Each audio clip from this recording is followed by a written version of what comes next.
કે બપોરે 1 વાગ્યા સુધી 3 જિલ્લામાં ઓરેન્જ એલર્ટ આપવામાં આવ્યું છે। દાહોદ, નવસારી, વલસાડમાં ઓરેન્જ એલર્ટ, દાદરા નગર હવેલીમાં પણ ઓરેન્જ એલર્ટ આપવામાં આવ્યું છે। રાજ્યમાં 27 જિલ્લામાં વરસાદનું યલો એલર્ટ છે।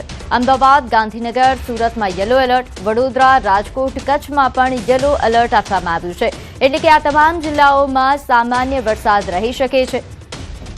તો હાલ હવામાન વિભાગે હજુ પણ વરસાદને લઈને આગાહી કરી છે। રાજ્યમાં હજુ પણ વરસાદ રહી શકે છે। સામાન્યથી હળવો વરસાદ કે જેની શક્યતા વ્યક્ત કરવામાં આવી છે। 1 વાગ્યા સુધી 3 જિલ્લા એવા છે કે જ્યાં ઓરેન્જ એલર્ટ આપવામાં આવ્યું છે, ત્યાં ભારે વરસાદ પણ રહી શકે છે। 27 જિલ્લામાં વરસાદનું યલો એલર્ટ આપવામાં આવ્યું છે। આગળ વાત કરીએ, મહીસાગર જિલ્લામાં વહેલી સવારથી વરસાદી માહોલ જામ્યો। લુણાવાડા સહિત આસપાસના ગ્રામ્ય વિસ્તારોમાં ધીમી ધારે વરસાદ। લુણાવાડામાં વહેલી સવારથી મેઘમહેર શરૂ થઈ। સાર્વત્રિક વરસાદથી ડાંગરના પાકને જીવનદાન મળ્યું, તો ધીમી ધારે વરસતા વરસાદથી વાતાવરણમાં ઠંડક પ્રસરી। વરસાદના પગલે ખેડૂતોમાં ખુશીની લાગણી જોવા મળી।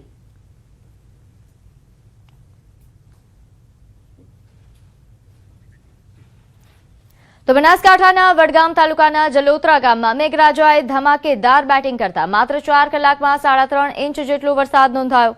ભારે વરસાદના પગલે ગામના મુખ્ય માર્ગો તેમજ નીચાણવાળા વિસ્તારોમાં વરસાદી પાણી ભરાઈ જતા જનજીવન પર અસર જોવા મળી। લાંબા વિરામ બાદ જિલ્લામાં વરસેલા વરસાદથી ચોમાસુ પાકને નવું જીવનદાન મળવાની આશા ખેડૂતોમાં જાગી છે। વરસાદના કારણે ખેતરોમાં પણ પાણી પહોંચતા ખેડૂતોમાં ખુશીનો માહોલ જોવા મળ્યો।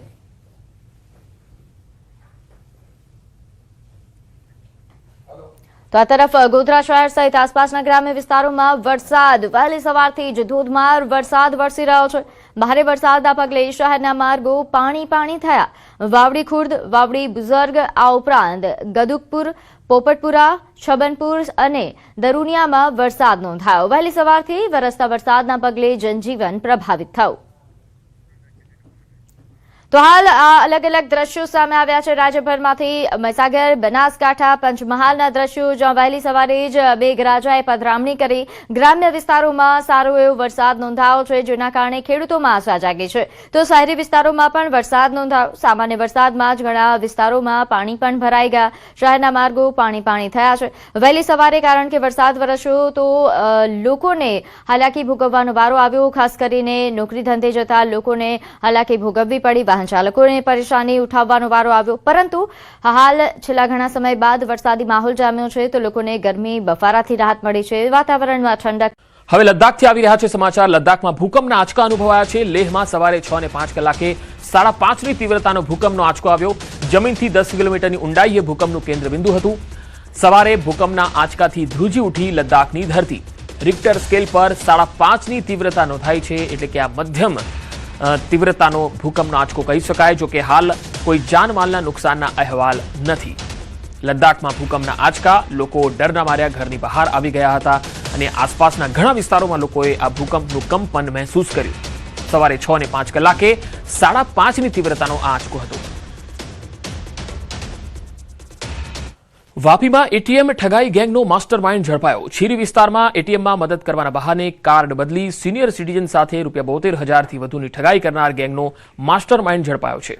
ડુંગરા પોલીસે સીસીટીવી અને ટેકનિકલ તપાસના આધારે મહારાષ્ટ્રના નાલાસોપારાથી રોહિત પાંડેની ધરપકડ કરી લીધી છે, જ્યારે તેનો સાગરીત શ્રીકાંત મિશ્રા વોન્ટેડ છે। પોલીસ તપાસમાં બંને વિરુદ્ધ ગુજરાત અને મહારાષ્ટ્રમાં આ પ્રકારના 10થી વધુ ગુના નોંધાયા હોવાનું સામે આવ્યું। આરોપીઓ એટીએમની રેકી કરી સિનિયર સિટીઝનને મદદના બહાને પીની જાણી કાર્ડ બદલી લેતા અને બાદમાં રોકડ ઉપાડતા અથવા તો ખરીદી કરતા હતા।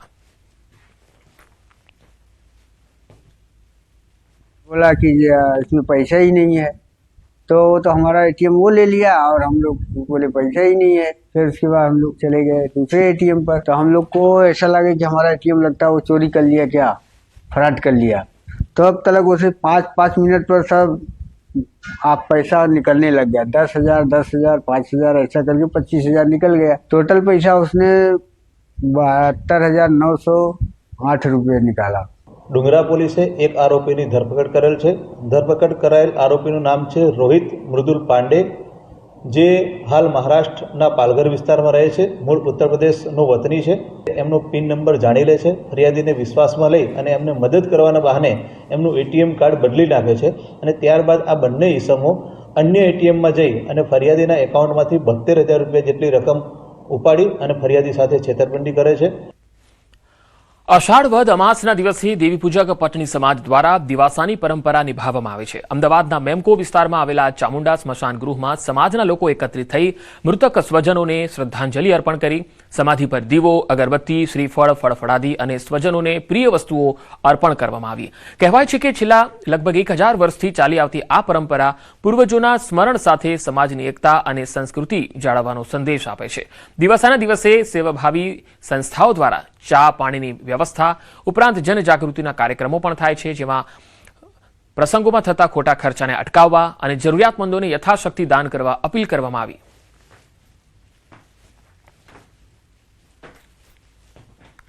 ની અંદર પ્રથમ દિવાસાનું પણ વિશેષ મહત્વ હોય છે. એમાં અમારા સાડી સંગીતાબેનનો પ્રથમ દિવાસો હોવાથી અમે પાટણથી એમને દિવાસો મનાવવા માટે આવ્યા હતા. પણ હિન્દુ ધર્મની અંદર જે દિવાસા પ્રત્યેની જે લાગણી, જે ભાવ, રુદન ને સમર્પણ છે તે દિવાસાના પર્વમાં આપણને જોવા મળે છે. મારા સાસુ મારા સસરા, મારા કાકા સસરા ગયા છે, મારા દાદા સસરા ગયા છે. જે પૂર્વજનો જે મરણ પામેલા છે એ લોકોને શ્રદ્ધાંજલિ આપવા માટે આખા સમગ્ર હિન્દુ સમાજની અંદર આ દેવી પૂજક સમાજ એક જ સમાજ છે કે જેમાં મહિલાઓ, પુરુષો અને જે વૃદ્ધો અને બાળકો તમામ લોકો આવીને એક સાથે આપણા એમના પૂર્વજોને શ્રદ્ધાંજલિ અર્પણ કરે છે. અને આજનો જે પર્વ છે અમારો એને દિવાસો કહેવામાં આવે છે.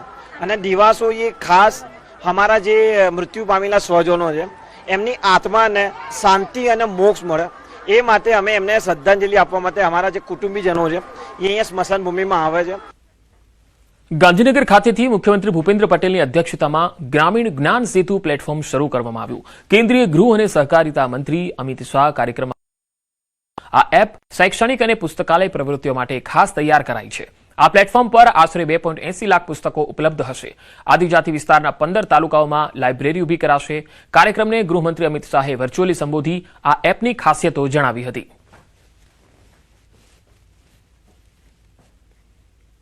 જે દર 15 દિવસે ગામમાં જઈ પહેલા આપેલા પુસ્તકો પાછા લઈ આવશે અને આ એપ ઉપર જે પુસ્તકો નોંધ્યા હશે એ પુસ્તકો બાળકને એના ગામની લાઇબ્રેરીમાં ડિલિવરી આપી આવશે. તો એક પ્રકારથી જે બાળકને આદત પડી 6-7 હજાર પુસ્તકોની લાઇબ્રેરીમાં પુસ્તકાલયમાં જવાની એના માટે 2,80,000 પુસ્તકો ઉપલબ્ધ થઈ જશે. ગુજરાતમાં પ્રથમ વખત ફીબા અંડર 18 એશિયા કપનું આયોજન કરાયું છે. ત્યારે અમદાવાદના વીર સાવરકર સ્પોર્ટ્સ કોમ્પ્લેક્સ ખાતે FIBA under 18 Asia men's basketball cup 2026નો સહકાર મંત્રી જીતુ વાઘાણી અને ફીબા એશિયાના પ્રેસિડેન્ટ ડોક્ટર કે ગોવિંદરાજની ઉપસ્થિતિમાં ભવ્ય ઉદઘાટન સમારોહ યોજાયો. ગુજરાતમાં પહેલી વખત યોજાઈ રહેલી આ આંતરરાષ્ટ્રીય કક્ષાની બાસ્કેટબોલ સ્પર્ધામાં એશિયા ઓસિનિયાની 16 શ્રેષ્ઠ અંડર 18 ટીમો ભાગ લઈ રહી છે. આ ટુર્નામેન્ટ 23 ઓગસ્ટ સુધી ચાલવાની છે. ઉદઘાટન સમારોહમાં જીતુ વાઘાણીએ વિવિધ દેશોમાંથી આવેલા યુવા ખેલાડીઓ, સ્પોર્ટ્સ સ્ટાફ અને રમત પ્રેમીઓનું ગુજરાતની ધરતી પર સ્વાગત કર્યું. આ પ્રસંગે તેમણે કહ્યું કે ગુજરાતમાં આંતરરાષ્ટ્રીય કક્ષાનું સ્પોર્ટ્સ ઇન્ફ્રાસ્ટ્રક્ચર તૈયાર કરાયું છે. અમદાવાદમાં વીર સાવરકર સ્પોર્ટ્સ કોમ્પ્લેક્સમાં ઉપલબ્ધ આધુનિક સુવિધાઓ યુવા ખેલાડીઓમાં નવી ઉર્જાનો સંચાર કરશે. તેમને પોતાની પ્રતિભા દર્શાવવા માટે શ્રેષ્ઠ પ્લેટફોર્મ પૂરું પાડશે.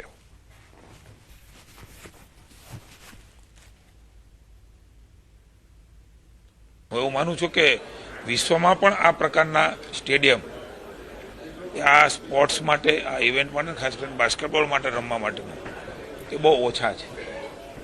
એ દીર્ઘથી સાથે ગુજરાત પણ આગળ વધી રહ્યું છે. ત્યારે સૌ ખેલાડીઓનું, સૌ મહેમાનોનું, સૌ આમંત્રિત ટીમોનું હું ગુજરાત સરકાર વતી સ્વાગત કરું છું અને બધાને best luck, all the best. Gujarat government इसको बहुत कोशिश किया है.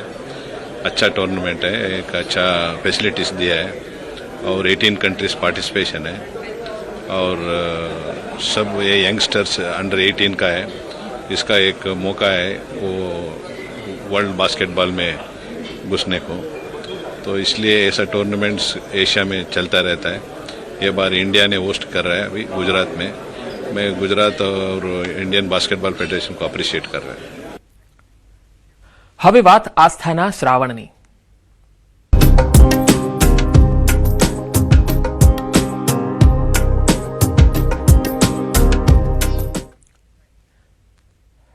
પવિત્ર શ્રાવણ માસનો આજથી શુભારંભ થયો છે। વડનગરમાં ભવ્ય શ્રાવણોત્સવ કાર્યક્રમનું આયોજન થયું છે। ગાર્ડ ઓફ ઓનર સાથે ડમરૂ યાત્રાનો પ્રારંભ થયો છે।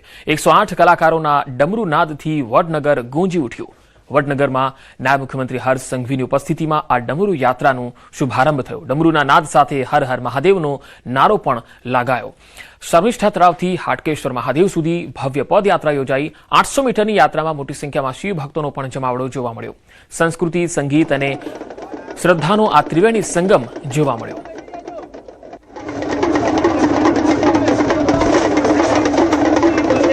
પવિત્ર શ્રાવણ માસનો આજથી પ્રારંભ થઈ રહ્યો છે, ત્યારે શ્રાવણ માસની શરૂઆતમાં વડનગરમાં શ્રાવણોત્સવની ઉજવણી કરવામાં આવી રહી છે। હાલ આપ જે જોઈ શકો છો કે 108 કલાકારો દ્વારા ડમરૂ યાત્રા જે છે તે નીકળી રહી છે અને રાજ્યના નાયબ મુખ્યમંત્રી હર્ષ સંઘવી જે છે